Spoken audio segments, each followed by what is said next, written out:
Hey guys, it's your gay sports fanatic here. Thank you for joining me for another installment. This week is our NFL weekly recap and predictions for the next week. So we'll look at week one. We'll see how the gay sports fanatic did in his picks against the spread in week one. We'll look ahead to predictions for week two. And then also at the end of this installment, I'm going to do a little discussion on Saquon Barkley and what I think is in store for him the rest of the season if he stays healthy. So without further ado, why don't we jump in and see how the Gay Sports Fanatic did last week? Now, I picked 7 games, didn't pick all of them, but let's just jump in and see how it went. So, first game I picked, I took the Ravens to beat the Chiefs, even though the Ravens were a 3-point underdog. Well, neither happened, so that is a loss. That's an L. Next, I took for the Friday night game, I took the Eagles to cover the 2.5 point spread, which they did. So that's a win. Then I had the Buffalo Bills giving away 6 against Arizona, against the Cardinals. That's a push. That was a tie. So mark that as a tie.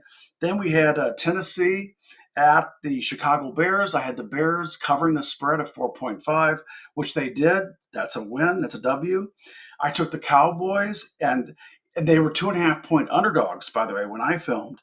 But I took the Cowboys to win the game, which they did very convincingly. I have to say, I was very impressed with how the Cowboys performed in this game one. I mean, very impressed. They did a great job. I mean, they went into Cleveland, who really looked terrible, but take nothing away from Dallas. This is a big win for them. So anyway, I took the Cowboys to win. I didn't even care about the points I was getting, and that's a win. Next, looked at the Rams at the Lions, a Sunday night game. The Lions were giving away 3.5.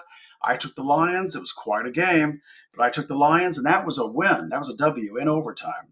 Next, the Monday night game, I took the 49ers to easily beat the Jets. I thought this was the easiest pick of the lot.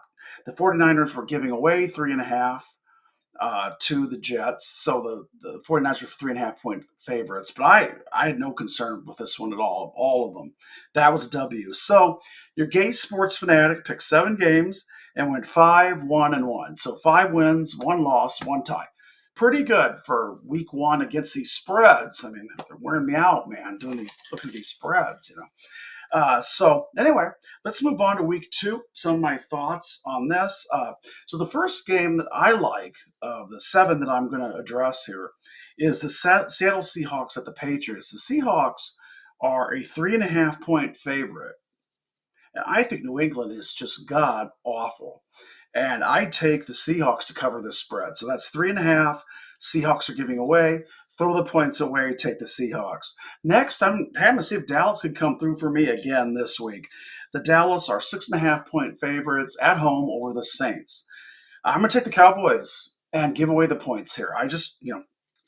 They came through for me big time last week. So, also next, we have the Rams that are getting a 1.5 at the Cardinals, who I happen to believe the Cardinals didn't look bad last week at all.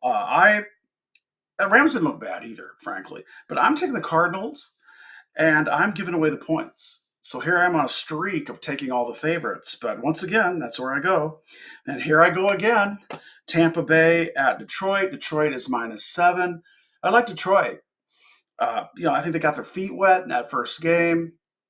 You know, Cheetah getting arrested, 2 hours before game time, and what a mess. But anyway, I'm taking Detroit to cover this spread, so I'm on a roll again of taking favorites. Worries me a little bit, but anyway, the next game I'm going to do a little different tack. This is the Bears and the Texans, and the over/under is at 45.5, and I like taking the under in this game. I think this could come under 45.5. So Bears, Texans come in under 45.5. Next is the Vikings and the 49ers. Vikings look pretty good last week. 49ers look great. Of course, the Vikings were playing the Giants, so take it with a grain of salt. But anyway, on that one, I like the over on that one. I saw the overs 46. And I've got a feeling these two offenses are going to put up more points than that. So take the over on Minnesota and the 49ers. Then last but not least, we have the Colts at the Packers. The Packers are getting 3 points. Now, this is the only game this week where I'm taking the underdog to win here. So I'm taking the Packers and I'm taking the 3. I think the Packers will win the game, but I'm just going to go Packers +3.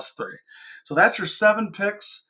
We'll see how I do here in week 2. So you have to make sure you tune in next week to see what the results are. Anyway, I wanted to discuss just a little bit about Saquon Barkley. So his performance Friday night down in Brazil, the Eagles would never have won this game without Saquon. And I have been harping all preseason that Saquon Barkley, I know everybody knows who he is, of course, but that he was going to be a very key ingredient to the Eagles having a good season. And he certainly proved that out in game 1. Barring injury, that will continue. And I'll tell you something, when you get older, I'm older, there's no doubt about that. I've been around a long time. There's some things that you kind of learn. They're applicable to life, they're applicable to sports as well. And that is that you realize as you get older that sometimes you do have a second chance, even a third chance, but other times you don't. Other times there's just there's that window of time. You have an opportunity, the moment is right, you got to strike while the griddle's hot, and that moment will be gone forever. And that's really where I come in with Saquon Barkley because at 26 years old, he is not physically. He's in great shape for 26. Again, he doesn't have to carry all the load for this team, so like he did for the Giants, where defense could just key on him. They can't do that against the Eagles, or they'll get killed. They have other weapons to use. So for Saquon, who in my opinion is certainly coming out of college and then coming into the NFL's rookie season, I was like, this is going to be one of the greatest all-around players in history. Kind of a Christian McCaffrey type player. He can catch, he can run, he can do it all, and he's dedicated to the game. Unfortunately for Saquon, things just haven't went according to that script when you just look at the facts. And I think it has a combination of injuries and being on a team that had no weapons. Well, that's not true as we speak now. He's fully healthy, and he's on a team that's got other weapons. If you focus on Saquon, the Eagles will kill you. So I think Saquon has this year, next year. I'll give him 3 years, and he's got to make his mark now. This is one of those times in life, I'm sure Saquon knows it, where you say it's now or never. This time will never be here again. So I think, barring again injury, that Saquon Barkley will prove to be one of the most potent powerhouses in the NFL this year.